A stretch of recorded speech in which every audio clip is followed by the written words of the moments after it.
Hello students, you are most welcome to the literary series of the career breaker classes. I am Vivek Verma. Students, आज हम लोग CBSE class 12 के एक और poem को assess करेंगे, एक और पोएम को पढ़ेंगे जिसका नाम है keeping quiet by Pablo Neruda. Students, ये पोएम कोर्स में है, कोर्स में क्या नहीं है और क्या है इसको देखने के लिए आप मेरे पिछले वीडियो को देखिएगा, इससे पहले वाले वीडियो को देखिएगा. मैंने डिस्क्रिप्शन बॉक्स में लिंक दे दिया है और आप उसको जानिएगा कौन पोएम आपके कोर्स में है और कौन पोएम डिलीट हुआ है. तो फिर आइए हम लोग अपने आज के वीडियो को शुरू करते हैं और अपने नए पोएम को असेस करते हैं, पढ़ते हैं. स्टूडेंट्स, जहां तक आपको मैं बताऊं कि पैब्लो नेरुदा साहब एक ह्यूमनिस्ट हैं. आइए चलिए बताते हैं. कीपिंग क्वाइट आज पोएम हम लोग को पढ़ना है. ये पैब्लो नेरुदा के बारे में जो पैब्लो नेरुदा ने लिखा हुआ है. ओके, इनका पैब्लो नेरुदा जो है इनका पेन नेम है. पेन नेम माने लिया हुआ नेम है. इनका पहला नाम था नेफ्टाली रिकार्डो रेस बसाल्टो. ओके, ये इस नाम से जाने जाते थे बचपन में. और ये आपको बता दूं मैं, ये चिलियन पोएट हैं, चिली में पैदा हुए थे. और आपको सबसे बड़ी बात बता दूं, इन्होंने जो अपनी पोएम लिखी है, हमने पहले भी आपको बता दिया है कि ये एक ह्यूमनिस्ट हैं, मानवतावादी पोएट हैं और इंट्रोस्पेक्शन पे भी जोर देते हैं. Introspection, what is the introspection? Introspection होता है आत्मनिरीक्षण करना. आत्मनिरीक्षण, अपने आप को एक क्षण के लिए अपने आप को आत्मनिरीक्षण करिए कि आप क्या हैं, कैसे हैं, क्या कर रहे हैं, किस तरह की एक्टिविटीज हैं आपके. अगर इन सारी चीजों को देखिए तो इन सारी चीजों को मिला करके बनता है इंट्रोस्पेक्शन. एक्चुअली अपने वर्सेटाइल राइटिंग के लिए, अपने वर्सेटाइल राइटिंग के लिए मीन्स इनकी जो राइटिंग है वो बहुत ही सिंपल है, वर्ड पेंटिंग है और बहुत ही अपीलिंग है. इस मानवतावादी पोएम को लिखने के नाते इनको नोबेल प्राइज 1971 में मिला. मैंने पहले भी आपको बता दिया है, एक ह्यूमनिस्ट हैं ये. और Neruda specially focuses on introspection. Okay, आत्मनिरीक्षण पर ये ज्यादा बल देते हैं, जोर देते हैं. और इनके बैकग्राउंड रहा है पोएम का इनके introspection and need to break one's busy schedule. आजकल जो हम लोगों का जो बिजी शेड्यूल हो गया है, उस शेड्यूल को नेरुदा साहब ब्रेकअप करना चाहते हैं और कहते हैं आदमी को एक क्षण अपने आप को निरीक्षण करते हैं. हर क्षण आदमी को अपने आप को निरीक्षण करना चाहिए. मैं आपको बताते चलूं, wise man always evaluate himself. विद्वान आदमी अपना निरीक्षण स्वयं करता है, फिर दूसरे का निरीक्षण करता है. सबसे पहले अपना आप निरीक्षण करिए, उसके बाद फिर दूसरे का निरीक्षण करिएगा. ये चीजें जो दर्शाती हैं, ये sees wars with fire, war with gases. और ये बताते हैं कि मानवता के बदले जो सो कॉल्ड वॉर लड़ा जा रहा है, जो तथाकथित जो वॉर्स लड़े जा रहे हैं, अगर मानवता के बदले विजय हमको मिलती है, विक्ट्री हमको मिलती है, तो हमें नहीं चाहिए. क्यों? क्योंकि जब मनुष्य ही नहीं रहेंगे, जब लोग ही नहीं रहेंगे, तो फिर हमारे विजय का मतलब क्या होता है, हमारी विक्ट्री का मतलब क्या होता है. तो ये सो कॉल्ड विक्ट्री को निग्लेक्ट करते हैं और ह्यूमनिस्टिक थॉट को चाहते हैं कि सबके अंदर ह्यूमनिस्टिक थॉट जनरेट हो और निश्चित रूप से उसको ह्यूमनिस्ट होना चाहिए. तो स्टूडेंट्स, ये तो रहा short biography of the poet. आइए हम अब पोएम को शुरू करते हैं, निश्चित रूप से पोएम को शुरू करते हैं. पोएट ने सबसे पहला लाइन जो लिखा है, we will count 1 to 12 and we will become silent. Poet कहता है कि हम 12 तक गिनती गिनेंगे और फिर शांत हो जाएंगे. एक्चुअली 12 तक की इनकी गिनती का जो रियल मीनिंग है वो कई अर्थों में लिया जाता है. पहला अर्थ तो 12 तक का जो इनका मीनिंग है वो घड़ी के डायल पर इंगित जो मार्क्स हैं, सूचकांक हैं, वो हमको दर्शाते हैं कि ये हमारे जीवन को मापता है। दूसरा, 12 महीने जो साल की पूर्णता का द्योतक हैं। तीसरा, 12 जो हमारे राशि हैं वो हमारे जीवन चक्र के नियति के नियामक हैं। कवि इन तीनों चीजों पर विशेष रूप से ध्यान देता है और कहता है कि आइए हम एक क्षण के लिए चुप हो जाएं और किसी भाषा में बात ना करें, मीन्स कोई फंक्शन ना करें।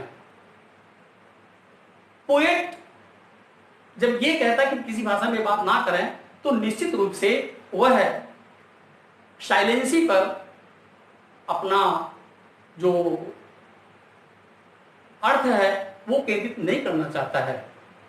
बस साइलेंसी का वकालत नहीं करता है, वह वकालत करता है कि समाज में व्याप्त जो तथाकथित सामाजिक दोष हैं, सामाजिक गतिरोध हैं, सामाजिक जो हमारे अंदर जो बुराइयां हैं उन पर कभी अपने आप को केंद्रित करता है और कहता है निश्चित रूप से हमें एक होकर के, चुप होकर के इन चीजों को अपने अंदर से वनिश करना चाहिए और अपने आप का आत्मनिरीक्षण करना चाहिए।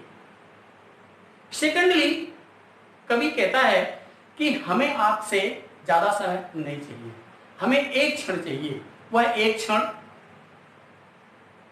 जो होगा उसमें प्रकृति की सारी गतियां रुक जाएंगी, जीवन का सारा चक्र रुक जाएगा और रुक जाने के बाद कभी यहां पर एग्जॉटिक मोमेंट की बात करता है। एग्जॉटिक मोमेंट निष्क्रियता का द्योतक नहीं, वह एक ऐसे मोमेंट की बात करता है जिस क्षण हम विश्व शांति की बात करते हैं। वह विश्व शांति हमें एक नए रूप में, एक नए दिशा की तरफ ले जाएगी। निश्चित रूप से जो उनका विश्व शांति का मतलब है वो एक दूसरे दिशा की तरफ ले जाने की तरफ इंगित करता है। कवि अब तीसरे पॉइंट पर जब आता है तो ब्रदरहुड की बात करता है, भाईचारे की बात करता है। कभी भाईचारे की बात करके ये साबित करना चाहता है कि हमारे अंदर भाईचारा होगा, एकत्व होगा तो हम सारे लोग मिल करके एक बार खामोश हो जाएंगे और एक बार निश्चित रूप से रुकेंगे और वह ऐसा मोमेंट होगा जो ना कभी किसी ने सुना होगा, ना कभी किसी ने महसूस किया होगा, ना कभी किसी ने जाना होगा, ना देखा होगा। उस शून्यता की घड़ी से जो प्रेरणा हमको मिलेगी, जो लाभ हमको मिलेगा, वास्तव में वह जीवन का अभिन्न क्षण होगा और वही जीवन के लिए हमारे लिए फ्रूटफुल होगा, लाभदायी होगा और हमको आगे बढ़ने के लिए प्रेरित करेगा। ये बात कवि उत्पीड़ित लोगों के लिए कहता है कि हम सबको इंट्रोस्पेक्ट करने की जरूरत है, आत्मनिरीक्षण करने के लिए जरूरत है। अगर हम एक क्षण के लिए रुक जाते हैं तो निश्चित रूप से व्हेल मछलियों का शिकार, कोल्ड सी में व्हेल मछलियों का शिकार करने वाले लोग भी कुछ देर के लिए रुक जाएंगे और जो शार्ट गैदर करते हैं, शार्ट गैदरर भी कुछ देर के रुक जाते हैं, जो अपने हाथों को शार्ट गैदरिंग करते समय जो अपने हाथों को लोलुभान कर देते हैं। निश्चित रूप से चुप्पी के बाद, साइलेंसी के बाद जो हम आत्मनिरीक्षण करते हैं, उस आत्मनिरीक्षण के बाद हमारे अंदर एक उदारता पैदा होगा, एक सद्भाव पैदा होगा और एक प्यार पैदा होगा। जो लोग इस भाग दौड़ की दुनिया में शामिल हैं, भाग दौड़ की दुनिया में लोगों को वास्तव में उनको अपना आत्मनिरीक्षण करने के लिए समय नहीं मिलता है।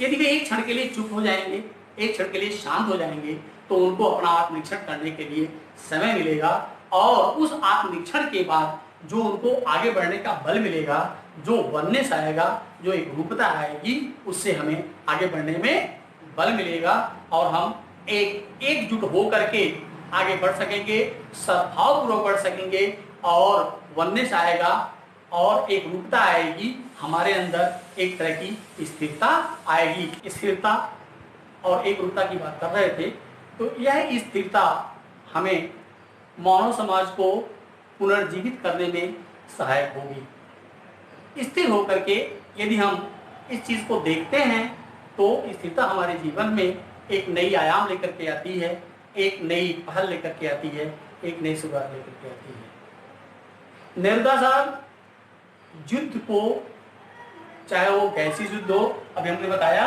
चाहे वो वार्स हो, वार्स विद फायर हो या ग्रीन वार्स हो, किसी भी तरह का कोई वार हो, वार का मजाक उड़ाते कहते हैं कि यदि युद्ध स्थल में खड़े हुए उस तरफ अपने लोगों को हम एक बार भाईचारे के दृष्टि से देखें और अपने आप को इंट्रोस्पेक्ट करें, आत्मनिरीक्षण करें, तो हमारे अंदर भाईचारे का व्यवहार का नाता बरतेगा।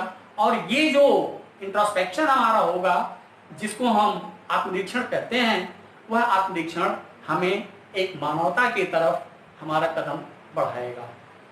निश्चित रूप से ये कदम हमारा बहुत ही सफल होगा और प्रकृति के लिए और हमारे विश्व के बंधुओं के लिए एक नया उपदेश होगा, एक नया पहल होगा, एक नई शुरुआत होगी। प्रकार की चुप्पी को कभी पूर्ण निष्क्रियता रूप से नहीं लेता है, कब कहता है कि शांत रह करके, स्थिर रह करके हम आत्मनिरीक्षण कर सकते हैं अपना।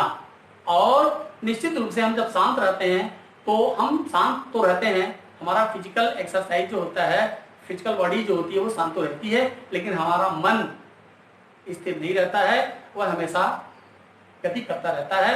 हमारा दिमाग हमेशा चलता रहता है, गति करता रहता है। और ऐसी अवस्था में हम एक नए समाज का, एक नए शुरुआत का पहल कर सकते हैं। और निश्चित रूप से जो स्थिरता है वह हमारे जीवन में एक नया शुरुआत लेकर के आती है। जिस प्रकार से ठंडक के महीने में, कभी प्रकृति की बात करते हुए कहता है, जिस प्रकार के ठंडक के महीने में सारे पेड़ पौधों को बर्फ ढक लेता है, सारी चीजें शून्य सी प्राय हो जाती है, निष्क्रिय हो जाती हैं, ऐसा लगता है जैसे शून्यता हो गया, डेढ़ सा हो गया सारा कुछ। परंतु